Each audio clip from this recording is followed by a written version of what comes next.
Kemudian ini pembahasan tentang sebagian keutamaan Al-Fatihah ya. Pembahasan berikutnya penamaan-penamaan lain surah Al-Fatihah.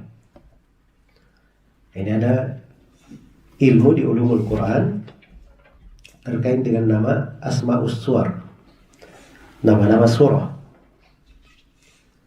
Ya, kalau kita kan Al-Quran itu 114 surah yang tercatat oleh kita yang kita baca, yaitu nama-nama yang paling populernya.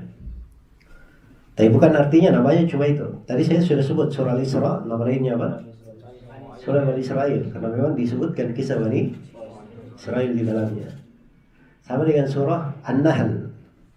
Surah An-Nahl ini surah yang ke-16 dari Al-Quran. Nama lainnya surah apa? Surah An-Ni'am. Kenapa dikatakan surah An-Ni'am? Karena di dalamnya disebut banyak nikmat-nikmat Allah. Jelas ya? Surah itulah firman Allah, wa ma bikum min nikmatin fa min Allah.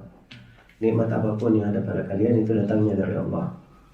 Wa in ta'uddu nikmatallahi la tuhsuha. Kalau kalian menghitung-hitung nikmat Allah, kalian tidak akan mampu menjumlahnya.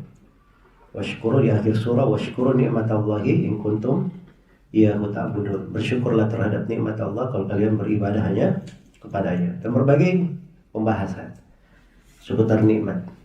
Jelas ya? Jadi nama surah itu ada kaitannya dengan tema, isi di dalam surah, atau ada satu kalimat di dalam surah itu tidak di tempat lain. Misalnya surah Al-Baqarah.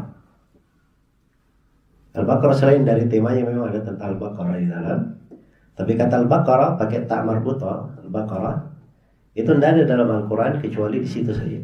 Di tempat lain itu kata yang dipakai Al-Baqar, tidak ada hanya Al-Baqar. Kalau ini kan Al-Baqarah pakai ha, ta marbut. Jelas ya? Baik. Jadi kadang ada nama, ada kalimat yang tidak ada dalam Al-Quran kecuali di situ saja, maka dia menjadi penamaan surah itu. Dan kadang diambil dari awalnya, misalnya surah Taha, kan diambil dari awalnya. Surah Sajdah nama lainnya surah Alif Lam Mim Sajdah, nama lainnya. Baik, Al-Fatihah ini apa nama lainnya? Nama lainnya satu Al-Quranul Azim. Al-Quran Al-Azim. Nama yang kedua Al-Quranul Azim, artinya Al-Quran yang maha agung. Dan yang kedua disebut dengan nama As-Saba' Al-Mathani, 7 yang berulang-ulang. Itu di ayat di surah Al-Hijr, Allah berfirman, wa laqad atainaka sab'an minal mathani wal Qur'anal azim. Sungguh kami telah memberi kepada engkau Nabi Muhammad As-Saba' Al-Mathani, 7 yang berulang-ulang, dan Quran yang agung. Maksudnya Al-Fatihah juga, tapi didatangkan dalam dua bahasa untuk menjelaskan keagungannya. As-Saba' Al-Mathani itu artinya 7 yang berulang-ulang, karena memang itu selalu diulangi ya. Ada sudut-sudut lain dari maknanya. Dan Al-Fatihah disebut sebagai Al-Quranul Azim sebab keagungan Al-Quran itu berkumpul di surah Al-Fatihah. Nama lainnya juga Al-Fatihah, itu nama yang terkenal ya, Al-Fatihah. Dikatakan Al-Fatihah karena memang dia pembuka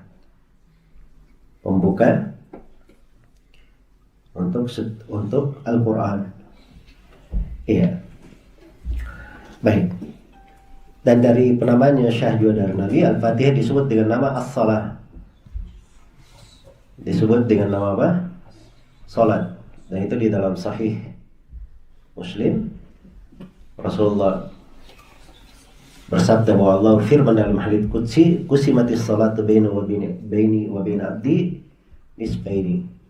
Salat dibagi antara aku dan hambaku menjadi 2 bagian. Kalau hambaku membaca Alhamdulillahirabbil alamin, berarti salat di situ apa? Al-Fatihah. Sebab begitu dirinci, bukan salat yang disebut, tapi surah Al-Fatihah. Kenapa dikatakan Al-Fatihah sebagai salat? Sebab tidak syah salat seseorang tanpa membaca Al-Fatihah. Yaitu syahid dalam hadits Ubadah bin Samit riwayat Bukhari dan Muslim, la salata liman lam yaqra bi Fatihatil Kitab. Tidak ada salat bagi orang yang tidak membaca surah Al-Fatihah. Baik.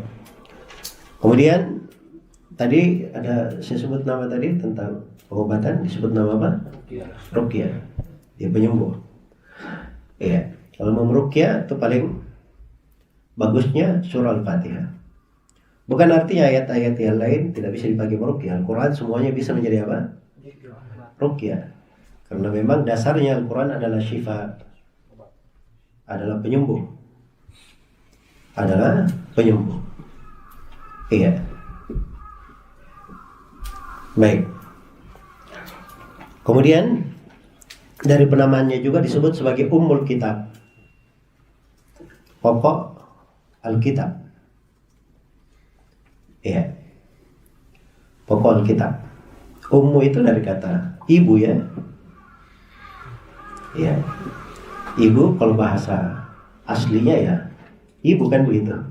Tapi kadang digunakan ibu bermakna apa? Pokok pada sesuatu. Iya.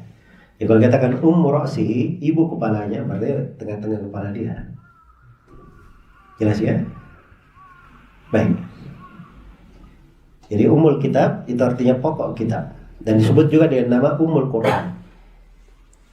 Pokok dari Al-Quran, induk dari Al-Quran. Itu bahasa induk sudah umumnya di bahasa Indonesia. Kalau induk pembahasannya ini berarti itu pokoknya yang mengumpulkan semuanya. Kenapa dikatakan sebagai Ummul Kitab?